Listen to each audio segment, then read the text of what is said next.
Hello बंधुসকল welcome to guide press. तो बंधुসকল আজিৰ আমি এই ভিডিঅ'টোত চাম কেনেকৈ আপুনি তিনকোণীয়া মাটি আপুনি কেনেকৈ জুখিব পাৰিব তাৰ বিষয়ে আমি জানিম।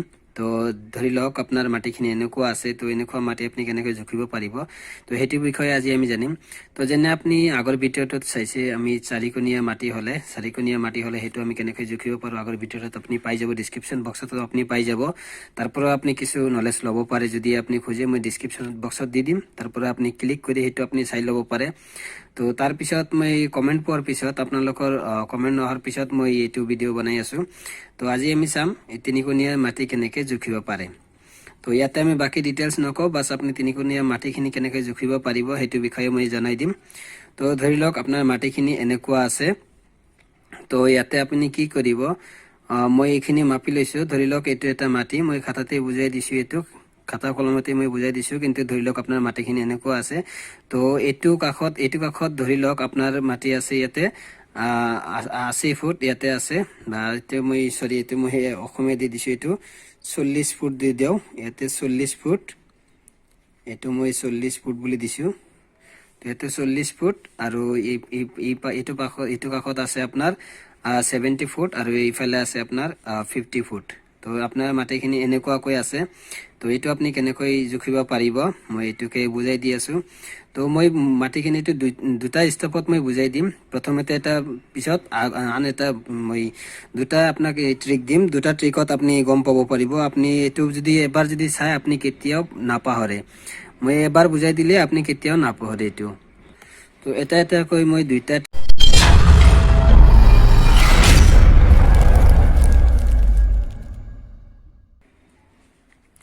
তো বন্ধুসকল ইয়াতে আপুনি চাব পাৰিছে। তো মই প্ৰথমতে ইয়াতে মই দেখাই দি আছোঁ। ইয়াতে আপুনি চাব পাৰিছে এইটো এটা আপোনাৰ ফৰ্মুলা হয়। মই এটা ফৰ্মুলা দি প্ৰথমতে এইটো বুজাই দি আছোঁ, তাৰপিছত আন এটা কৈ দিম। আৰু ইয়াতে এটা ফৰ্মুলা চাব পাৰিছে। তো ইয়াতে এটা নাম দিছে, ইয়াতে আপুনি চাব পাৰিছে S bracket S minus A, ফিৰ bracket S minus B S minus C. তো এনেকুৱা আপুনি চাব পাৰিছে। প্ৰথমতে আমি মাটিখিনিৰ এটা এটাকৈ নাম দিম। এইটো এটা কাষ আছে, তিনিটা কাষ আছে, তো তিনিটা কোণৰ তিনিটা মই নাম দি দিম। যেনেকুৱা ধৰক এইটো এটা মাটি আছে, তো এইটো মাটিৰ মই এইটো নাম দি দিছোঁ, এইটো এ বুলি দি দিছোঁ, এইটো এ বুলি দিছোঁ। আৰু ধৰি লওক এইটো মই বি দি দিছোঁ, আৰু এইটো যিটো আছে এইটো মই চি দি দিছোঁ, এইটো নাম মই চি দিলোঁ। তো দিয়াৰ পিছত আপুনি ইয়াতে চাব পাৰিছে মই এইটো নাম দি দিলোঁ, আপুনি চাব পাৰিছে এ বি চি, মই তিনিটা নাম দি দিলোঁ। ইয়াৰ পিছত ইয়াতে আপুনি চাব পাৰিছে। এতিয়া আমি এছৰ মানটো প্ৰথমতে উলিয়াই লওঁ, সেইটো আপুনি গম পাই যাব, এটা পুৰা গম পাই যাব। মই দুটা ট্ৰিকতে কৈ দিম। তো য'ত এইটো আপুনি চাব পাৰিছে এইটো এটা হয় আপোনাৰ ফৰ্মুলা হয়, য'ত S equal to A plus B plus C divide 2। তো এইটো ফৰ্মুলা হয়। তো এইটো আমি এতিয়া জানি লওঁ। তো এইটো এ আছে, এৰ মান কিমান আছে ইয়াতে আপুনি চাব পাৰিছে, এৰ মান 50 আছে। তো মই ইয়াতে 50 দি দিলোঁ, তাৰপিছত প্লাছ, তাৰপিছত বিৰ মান কিমান আছে ইয়াতে আপুনি চাব পাৰিছে, বিৰ মান আছে 70। তো মই ইয়াতে 70 দি দিলোঁ প্লাছ, আৰু ইয়াতে চিৰ মান আপুনি চাব পাৰিছে 40 আছে, তো মই ইয়াতে 40 দি দিলোঁ। দিয়াৰ পিছত ইয়াতে ডিভাইড আপোনাৰ এইটো 2 আছে, মই 2 দি দিলোঁ। তাৰপিছত আপুনি এইটো এতিয়া কি কৰিব, এইটো ডিভাইড কৰিব। এইটো যদি আপুনি ডিভাইড কৰে প্ৰথমতে আপুনি এইটো প্লাছ কৰিব লাগিব, 50 প্লাছ 70 প্লাছ 40, এইটো আপুনি প্লাছ কৰিব লাগিব। তো প্লাছ কৰি ইয়াতে আপুনি পাই যাব, কেলকুলেটাৰ মাৰি চাব পাৰে, আপুনি ইয়াতে 160 পাই যাব, 160 আৰু তলত আছে 2। তো এতিয়া আপুনি 160 ডিভাইড আপুনি 2, এইটো যদি ভাগ কৰে, এইটো আপুনি ভাগ কৰিলে কিমান পাই যাব, এইটো আপুনি পাই যাব 80। তো এইটো আপুনি 80 পাই যাব, এইটোকে হ'ল আমাৰ এছৰ মান। তো এছৰ মান হ'ল আমাৰ 80। তো আমি ইয়াতে 82 পাই গ'লোঁ। ইয়াতে আপুনি চাব পাৰিছে 160, 160ক আপুনি এইটো 2ৰে আপুনি ভাগ কৰিলে আপুনি ইয়াতে 80 পাই যাব, 2 ভাগ কৰিলে। এইটোৱে হ'ল আপোনাৰ এছৰ মান। তো এছৰ মান আমি ইয়াতে 80 পালোঁ। তাৰপিছত তো এইটো আমি এছৰ মান পালোঁ। তাৰপিছত আমি এইটো হেৰিত আহোঁ। তো ইয়াতে আপুনি কি কৰিব লাগিব, এইটো এটা ফৰ্মুলা হয়। তো ইয়াতে আপুনি এছৰ এইটো আপুনি চাব পাৰিছে। তো মই এইটো ইকুৱেল দি দিলোঁ, ইকুৱেল দিয়াৰ পিছত এছৰ মান ইয়াতে আমি পালোঁ কিমান, 80। তো 80 আমি ইয়াতে দি দিলোঁ। তাৰপিছতে এইটো ৰুট অভাৰ আছে, তো মই এইটো ৰুট অভাৰ দিলোঁ। ইয়াতে দুটো ভৰ্তি দি ললো। তাৰপিছত ইয়াতে 80 আছে, তাৰপিছত ব্ৰেকেটটো দি দিলো। এছ কিমান আছে, এইটো এছৰ আছে 80 মাইনাছ এৰ মান কিমান আছে, এৰ মান আছে 50, তো মই এইটো 50 দি দিলো। তাৰপিছত আছে আকৌ 80 মাইনাছ বিৰ মান কিমান আছে, বিৰ মান আছে 70, মই ইয়াতে 70 দি দিলো। তাৰপিছত ইয়াতে আকৌ 80 দি দিলো। 80 দিয়াৰ পিছত ইয়াতে চিৰ মান কিমান আছে, চিৰ মান ইয়াতে আছে 40, তো মই এইটো 40 দি দিলো। 40 দিয়াৰ পিছত এইটো আকৌ আমি হেৰি কৰিম। তো এইটো কি কৰিব লাগিব আপোনাৰ, এইটো মই ৰুট ওভাৰ দি দিছো। ৰুট ওভাৰ দিয়াৰ পিছত এইটো আপুনি 80, মইতো ইয়াতে 80টো আছে, 80 দি ললো ইয়াতে। 80 দিয়াৰ পিছত এইটো আমি এতিয়া এইটো ব্ৰেকেটটো উঠাই দিম। তো ব্ৰেকেটটো উঠাই দি এইটো পূৰণ হৈ যাব। তো মই পূৰণ দি দিলো। তাৰপিছত 80 মাইনাছ 50, 80ৰ পৰা 50 গ'লে আপোনাৰ থাকিব কিমান 30, আকৌ পূৰণ দি দিব। তাৰপিছত এইটো আপোনাৰ কি আছে, 80ৰ পৰা 70 মাইনাছ হ'লে থাকিব কিমান 10, তাৰপিছত আকৌ পূৰণ। তাৰপিছত আকৌ ইয়াতে 80ৰ পৰা 40 গ'লে কিমান থাকে 40, এইটো 40 দি দিলো।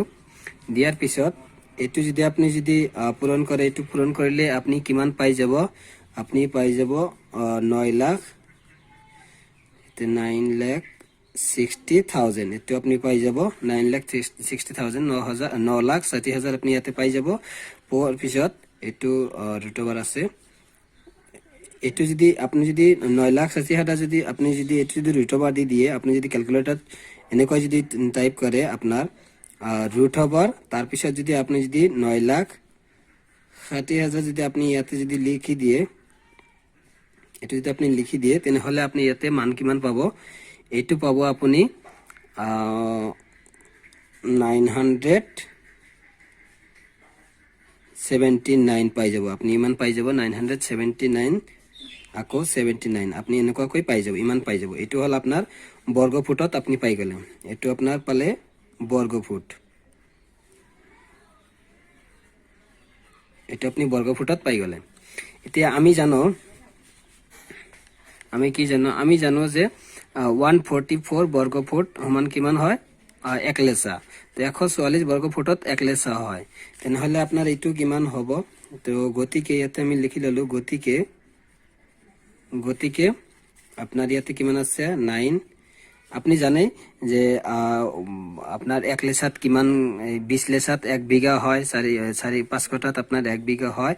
আৰু 1 লেচাত কিমান হয়, 1 লেচাত হয় 144 বৰ্গ ফুট। এইটো আপনি জানো, আগৰ ভিডিওতে মই কৈ দিছো, তাৰ পৰা আপনি চাব পাৰে, তাতে ডিটেইলছ আছে, তো সেইটোত আপনি যাই চাব পাৰে। তো এইটো আমি কৈ দিছো, এতিয়া আছে এইটো 79.79 ডিভাইড আমি 144 এৰে আপনি এইটো হেৰি কৰি দিয়ক, হৰণ কৰি দিয়ক। হরণ করে দিলে আপনি কিমান পাই যাব, এতিয়া আপনি পাই যাব 6.80, এইটো হল আপনার লেসাত আপনি পাই যাব। ইয়াতে এটা আপনি লেসাত পাই যাব। তো আপনার ইমানখিনি মাটি আছে 6.80 লেসা, ইমানখিনি মানে করিব আপনার 7 লেসা মাটি আছে। ইয়াতে 7 লেসা কমপ্লিট নাই, 7 লেসা কাষত আছে। তো এনেকুৱাকৈ আপনাৰ হল, এইটো হল প্ৰথম স্টেপ। তো আপনি যদি আকৌ যদি চাব বিচাৰে, আপনি ইয়াতে চাব পাৰিব, এইটো আপনি চাব পাৰিব, যেটা আপনি ৰিটাৰ্ন কৰি চাব পাৰিব। প্ৰথমতে আমি ইয়াছৰ মান ওলাব লাগে 80, তাৰপিছত এইটো আপনি মানখিনি ওলাব লাগে। বাস এইখিনি মই প্ৰসেসটো পুৰা কৰি দিই, এতে আপনি চাব পাৰিছে। তো এনেকুৱাকৈ ওলাব লাগে, এইটো হল প্ৰসেস, প্ৰথম প্ৰসেস। আমি এতিয়া দেখুৱাই আছো আপোনাক দ্বিতীয় প্ৰসেসটো।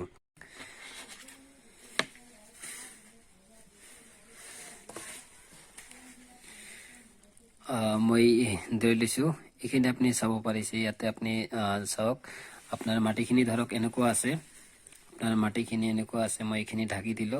তো এইখিনি ঢাকাৰ পিছত আপনি চাব পাৰিছে, এইটো এটা কোন মাটি হয়, আপনার এইটো 3কোণীয়া মাটি হয়, এইখিনি 3কোণীয়া মাটি। বাকিখিনি মই যিখিনি এইটো ৰেক দিছো, এইটো আপনি চাব পাৰিছে, আঁচ দি দিছো, এইটো এইখিনি মই ইয়াতে আঁচ দি দিছো, এইটো আঁচ দি দিছো, বাস এইটো চাবলৈ, এইটো গম পাবলৈ যে বাকিখিনি মাটি আপনি কেনেকৈ উলিয়াব পাৰিব। তো এইখিনি আপনি মই এইখিনি গোটেইখিনি মাটি ওলাম, গোটেইখিনি মাটি ওলোৱাৰ পিছত এইখিনি যেতিয়া মই ভাগ কৰি দিম, তো ইয়াতে কিয়নো ইয়াতে যিমানখিনি মাটি আছে, ইয়াতে আপনি চাব পাৰিছে, ইয়াতে যিমানখিনি মাটি আছে আপনার সেম তলত সেম আপনার ইমানখিনি মাটি আছে, ইয়াতেও সেম আপনার মাটি আছে, ইয়াতে আপনার সেম ইয়াতেও মাটি আছে। তো এইখিনি যদি ওলাব পাৰো, বা গোটেইখিনিও যদি মই ওলাই লওঁ, আমি জানো যে তিনকণীয়া মাটিতকৈ আমি যদি চাৰিকণীয়া মাটিখিনি যদি উলিয়াই লওঁ সেইটো আপোনাৰ সহজ হৈ যায়। তো গতিকে মই ইয়াতে গোটেইখিনি মাটি উলিয়াই ল'ম। গোটেইখিনি মাটি উলিওৱাৰ পিছত যদি মই আধা কৰি দিওঁ তেনেহ'লে ইয়াতে আমি এইখিনি মাটি উলিয়াই যাব কিমান মাটি ইয়াতে আছে। তো সেইটোকে চেম মই পদ্ধতিটো মই আপোনাক দেখুৱাই আছোঁ। এইটো এটা ইজি পদ্ধতি হৈ যাব। তো গতিকে এইটোৱে দেখুৱাই আছোঁ আপোনাক। এনেকুৱা যে মাটিৰ পৰিমাণ সমান দীৰ্ঘ পূৰণ প্ৰস্থ এইটোকেই হ'ল। তো সেইটো মই কেনেকৈ উলিয়াব পাৰিম সেইটোকে মই আপোনাক দেখুৱাই আছোঁ। তো দীৰ্ঘ পূৰণ প্ৰস্থ মই দীৰ্ঘ ইয়াতে আপোনাক কৈ দি আছোঁ এইটো। তো ইয়াতে আপুনি দীৰ্ঘ এইটো আপুনি দীৰ্ঘ বুলি ধৰি লওক আৰু এইটো আপোনাৰ প্ৰস্থ বুলি ধৰি লওক। এইটো আপোনাৰ প্ৰস্থ বুলি ধৰি লওক। তো এইটোকে মই দেখুৱাই আছোঁ। তো আপুনি দীৰ্ঘ আছে 90 আৰু প্ৰস্থ আছে ইয়াতে 80। তো মই এইটোকে দেখুৱাই দি আছোঁ। ইয়াতে আমি চাব পাৰিলোঁ যে এনেকুৱা এইটো এনেকুৱা। তো মই ইয়াতে দীৰ্ঘটো লিখি ল'লোঁ, যেনে আপোনাৰ এইটো ডিভাইড দি এইটো আপুনি ডিভাইড 2 দিব লাগে।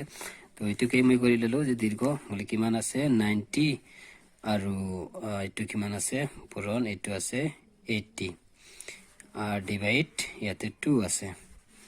তো এইটো আমি কিমান পাম, এইটো যদি আমি যদি পূৰণ কৰি দিওঁ এইটো আমি পূৰণ কৰি দিলে আমি কিমান পাই যাম 7,200।